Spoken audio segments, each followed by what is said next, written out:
Assalamualaikum warahmatullahi wabarakatuh. Nama saya Clarissa Putri Hikmah dari Universitas Muhammadiyah Bandung. Di sini saya akan menjelaskan tentang istilah makna manusia dalam Al-Quran untuk memenuhi salah satu mata kuliah Al-Quran dan Ilmu Jiwa.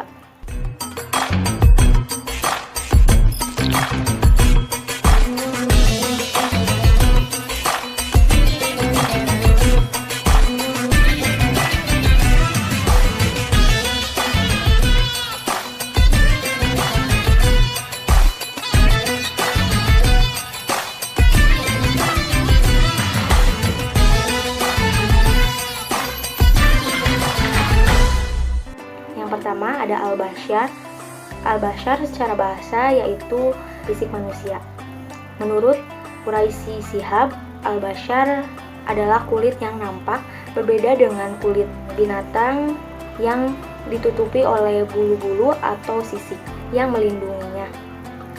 Al-Bashar digunakan untuk menggambarkan manusia yang merupakan makhluk yang memiliki kedewasaan seperti tanggung jawab dan mengemban amanah.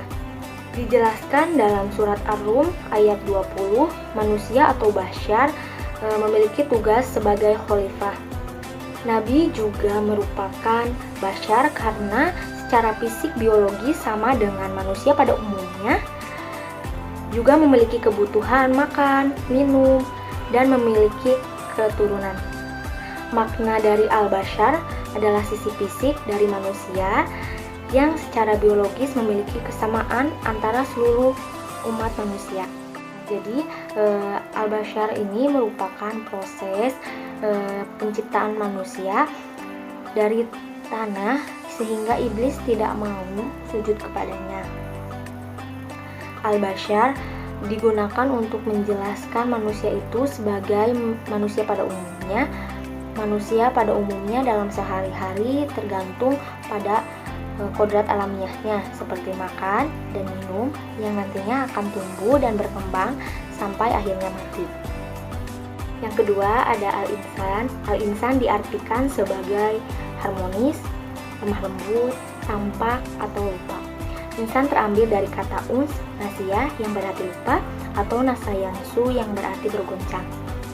Kata insan digunakan Al-Quran untuk menunjukkan kepada manusia dengan seluruh totalitas jiwa dan raga. Manusia berbeda antara manusia yang lain dengan yang lainnya akibat perbedaan fisik, mental, dan kecerdasannya. Lalu selanjutnya ada Al-Nas yang dimana lebih merujuk kepada eksistensi manusia sebagai makhluk Allah Subhanahu wa Ta'ala. Al-Nas sendiri lebih umum dan tidak hanya merujuk kepada orang yang beriman, tetapi juga yang tidak.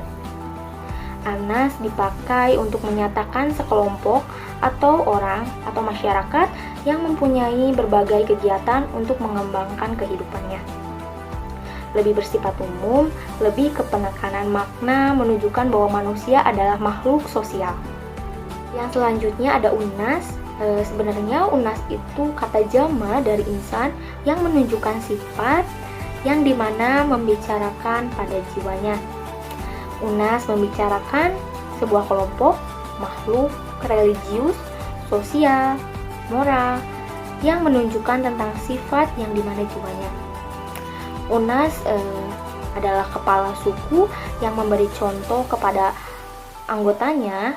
Nah, Unas ini yang akan bertanggung jawab dan akan menerima buku catatan perbuatannya di dunia. Yang ketiga ada Bani Adam. Bani Adam sesungguhnya mereka diangkat dari darat dan laut dan diberikan rezeki yang dilebihkan dari makhluk kami. Kemuliaan Bani Adam terdapat dalam Quran Surat Al-Isra ayat 70. Manusia membawa sifat dasar kebaikan dengan potensi kepercayaan dan tauhid. Potensi tauhid menjadi landasan kebaikan dalam perilaku Bani Adam. Ketika Allah menurunkan keturunan anak-anak Adam dan mengambil kesaksian dari jiwa mereka yang terdapat dalam surat Ar-Ra'd ayat 172, yaitu bukankah kami Tuhanmu? Lalu mereka menjawab, engkau adalah Tuhan kami dan kami menjadi saksi.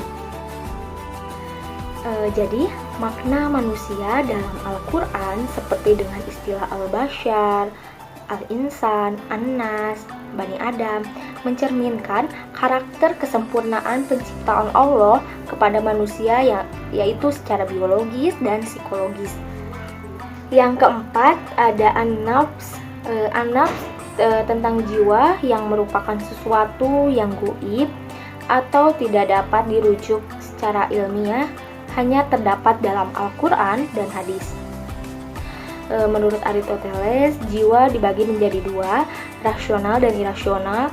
Rasional seperti tumbuhan, hewan, dan semua makhluk hidup. Rasional mempunyai daya irasional dan daya berpikir.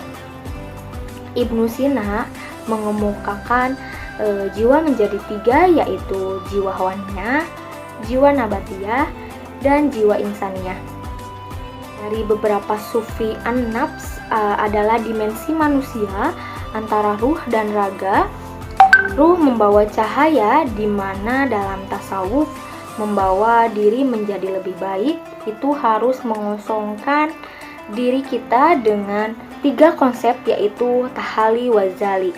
Tahali yaitu membuka nur yang telah lama tenggelam ketika manusia ingin memperbaiki diri. Sedangkan jism atau raga adalah perilaku untuk melawan kecenderungan dalam ruh. Jadi, secara psikis antara ruh dan jism terdapat konflik. Dimensi jiwa itu manusia meliputi nafsu, jiwa, diri, dan pendorong berbuat baik dan buruk. Ada tingkatan dari an-nafs, yaitu an-nafs amarah, lawamah, dan mut'aminah. An-nafs amarah dapat dipahami sebagai nafsu, yaitu tentang hawa atau hasrat, nafsu biologis untuk memenuhi kebutuhan biologis. An-nafs amarah bisa disebut juga nafsu hayawan. Selanjutnya ada nafsu alawamah yang memungkinkan memiliki dua arti, yaitu mencela dan merasa tidak enak kepada diri sendiri. Dalam sifat rasional, menyadari kesalahan dan mencela kesalahannya. An-nafs mut'aminah yaitu tentram yang berkaitan dengan kolbu, di mana jiwa senantiasa terhindar dari keraguan dan perbuatan jahat.